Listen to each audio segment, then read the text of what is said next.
Pernah tak anda terfikir macam mana sebenarnya kuasa-kuasa barat boleh datang dan ubah struktur pemerintahan tempatan dekat Borneo, khususnya di Sarawak dan Sabah, sampai wujudnya satu norma kolonial yang sama sekali baru?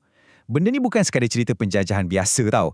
Ini sebenarnya satu kisah tentang percaturan kuasa yang cukup licik, permainan bisnes korporat dan strategi politik terancang yang mengubah landscape pentadbiran di sana buat selamanya.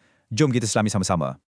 Okey, ini 5 perkara utama yang kita akan bincangkan hari ini. Kita akan mula dengan latar belakang pemerintahan tempatan, lepas tu kita tengok strategi James Brooke, perluasan kuasa SBUB, pembahagian wilayah baharu dan akhir sekali, macam mana diorang kekalkan pemimpin tempatan.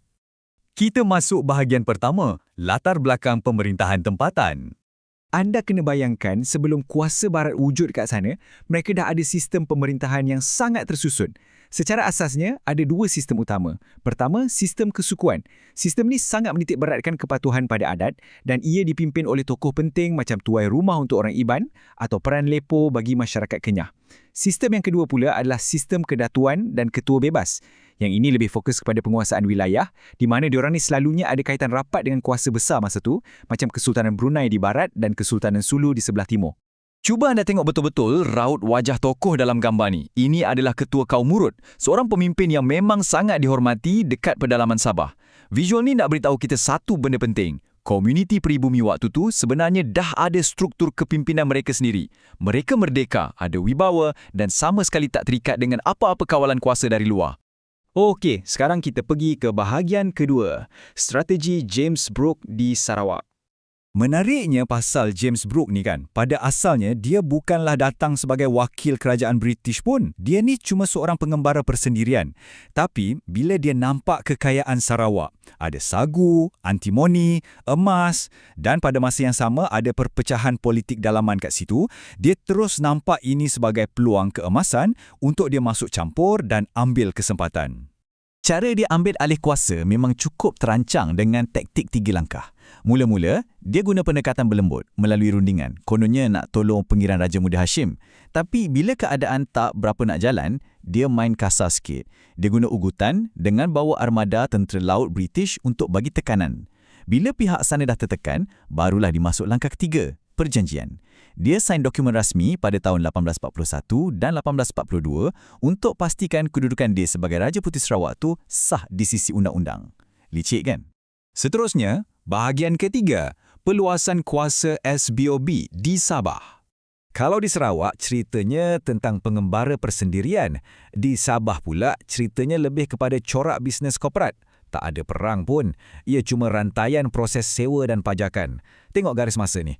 Bermula tahun 1865, Charles Lee Moses sewa Sabah. Lepas tu dia jual hak tu dekat J.W. Torrey. Tak lama lepas tu, pada 1878, Overbeck dan keluarga Dan pula yang pajak wilayah tu. Akhir sekali pada tahun 1881, kemuncaknya, company ni dapat piagam diraja dari kerajaan British. Tapi ada satu poin penting kita kena tahu. Piagam Diraja 1881 ni bukannya lesen besar untuk SBUB buat sesuka hati diorang. Ada syarat-syarat yang sangat ketat. Antaranya, diorang wajib terima penasihat British, kena jaga dan hormat adat serta agama orang tempatan, kena tadbir dengan adil dan paling penting, tak boleh sesuka hati serahkan Sabah kepada pihak lain. Pendek kata, syarat-syarat ni sebenarnya satu langkah taktikal British untuk jadikan SBUB ni sebagai proksi rasmi mereka. Rantaian pengambil alihan korporat yang kompleks ni sebenarnya membuktikan satu realiti pahit. Sabah ketika itu dah diubah fungsinya menjadi sebuah komoditi jualan. Wilayah ni secara tak langsung dikawal selia dan diniagakan oleh kelompok pelabur dari London. Ini adalah contoh klasik bagaimana sebuah entiti korporat digunakan untuk memonopoli kekayaan ekonomi sesebuah wilayah. Kita beralih ke bahagian keempat, pembahagian wilayah pentadbiran baharu. Anda perhatikan macam mana pentadbiran barat ni mula melukis sempadan geografi mereka yang baru. Sarawak mula dipecah-pecahkan secara sistematik dan di Sabah pula, kita boleh nampak pembinaan infrastruktur macam pejabat kereta api kolonial ni. Apa yang diorang buat sebenarnya adalah meletakkan lapisan sistem birokrasi moden tepat di atas tanah tradisi orang tempatan.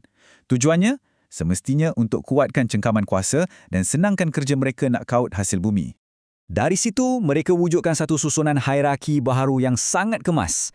Di Sarawak, pentadbiran Brooke pecahkan wilayah kepada unit yang dipanggil bahalian. Di Sabah pula, SBUB pecahkannya kepada residensi. Dan tahu siapa ketua untuk setiap unit ni? Seorang residen berbangsa Eropah. Diorang diletakkan di posisi paling atas dalam unit-unit ni untuk pastikan segala perancangan kolonial berjalan lancar tanpa sebarang masalah. Dan yang terakhir, bahagian kelima, pengekalan pemimpin tempatan. Bahagian ni bagi saya sangat penting untuk kita faham. Kiri dan kanan ni tunjukkan perbandingan yang sangat ketara. Sebelum kuasa barat masuk, pemimpin tempatan ni merdeka sepenuhnya. Diorang kutip cukai sendiri, jalankan undang-undang tradisi sendiri. Tapi lepas barat ambil alih, diorang ni cuma diberi jawatan rasmi macam ketua anak negeri dan dibayar gaji. Nampak macam diorang masih berkuasa, tapi sebenarnya peranan diorang dah ditukar jadi ejen pengutip cukai kepala untuk British dan sekadar jadi pembantu magistrat. Kuasa mutlak dan kedaulatan asal yang diorang pegang dulu dah hilang macam tu saja. Jadi, untuk penutup, saya nak tinggalkan anda dengan satu persoalan yang menarik. Ya, sistem barat kekalkan pemimpin tempatan dan bayar gaji diorang. Tapi, adakah ini betul-betul sebab mereka hormat adat orang tempatan? Atau sebenarnya, ini hanyalah satu strategi pecah dan perintah yang murah dan berkesan untuk tundukkan komuniti pribumi? Fikir-fikirkanlah, macam mana mekanik kuasa kolonial ni dimainkan dengan begitu halus di sebalik tabir sejarah kita. Terima kasih sebab sudi mendalami topik ini bersama saya.